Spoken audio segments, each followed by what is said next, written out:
عالمی شہرت یافتہ آرتھوپیڈک سرجن، گرکی ہسپتال کے chairman, orthopaedic and spine centre کے سربراہ پروفیسر ڈاکٹر عامر عزیز کا کہنا ہے کہ کرونا ایک حقیقت ہے، یہ وائرس نیا نہیں ہے، یہ گروپ 2019 میں دریافت ہوا، اس لیے اس کے ساتھ لفظ کووڈ-19 لگا دیا گیا ہے۔ ہمیں اندھا دھند WHO اور امریکہ کی CDC ہیلتھ آرگنائزیشن کی باتوں پر عمل نہیں کرنا چاہیے، بلکہ ہمیں ثبوت دیکھنا چاہیے۔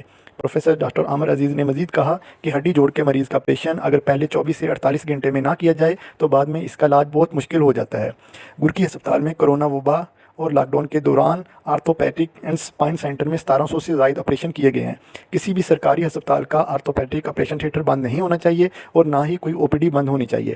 سرکاری ہسپتالوں میں ہڈی جوڑ کے مریضوں کو آپریشن کا وقت دیا جا رہا ہے بجائے فوری آپریشن کرنے کے، جو عوام کے لیے بہت بڑی تکلیف دہ بات ہے اور عوام کے ساتھ بہت بڑی زیادتی ہے۔ انہوں نے مزید کہا کہ ہارورڈ یونیورسٹی کے پروفیسر نے کہا کرونا وائرس کم از کم 2021 تک رہے گا۔ یاسمین راشد کے بارے میں بات کرتے ہوئے کہا کہ ڈاکٹر یاسمین راشد ایک مخلص اور ایماندار خاتون ہے، مگر بیوروکریسی ان کو غلط گائیڈ کر رہی ہے۔ یہ ہم چھاپ بھی رہے ہیں جی، 1650 میجر آرتھوپیڈکس اور سپائن آپریشنز اللہ کے فضل سے 19 مارچ سے آج تک گھرکی کے آرتھوپیڈک اور سپائن ڈپارٹمنٹ میں ہو چکے ہیں۔ یہ ممکن نہیں تھا ہمارے اینستھیزیا کے بغیر، اور آپ دیکھیں کام چل رہا ہے۔ ہماری اینستھیزیا کی پروفیسر پازیٹیو ہو گئی، اسسٹنٹ پروفیسر پازیٹیو ہو گئے، کئی ڈاکٹر پازیٹیو ہو گئے، میرا اسسٹنٹ پروفیسر، میرے اپنے بچے اور میرے 30 سٹاف کی ٹیم کے لوگ پازیٹیو ہوئے۔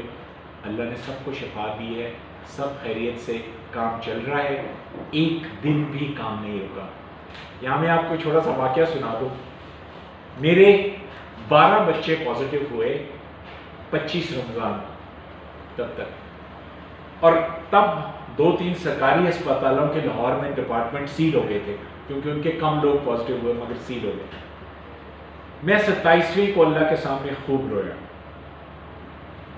کہ یا اللہ ایک کام نہ رک۔ اس رات میرے بچوں نے، میرے ڈپارٹمنٹ کے لڑکوں نے والنٹیئر کیا۔ میں مسجد سے واپس آیا 27 کو، مجھے ان کا فون آیا کہ سر فکر نہ کریں، ہم والنٹیئر کر رہے ہیں، ہم عید پہ بھی گھر نہیں جائیں گے۔ اور یقین کریں میرا کام چلتا رہا، کوئی چھٹی نہیں ہوئی کسی کی، کوئی کام نہیں ہوا۔ وہ سنتا ہے، نیت ٹھیک ہونی چاہیے، اللہ اس کی مخلوق کے لیے آسانیاں کرے۔ میں اب بھی یہ دعا کرتا ہوں کہ یا اللہ یہ خدمت نہ رکے۔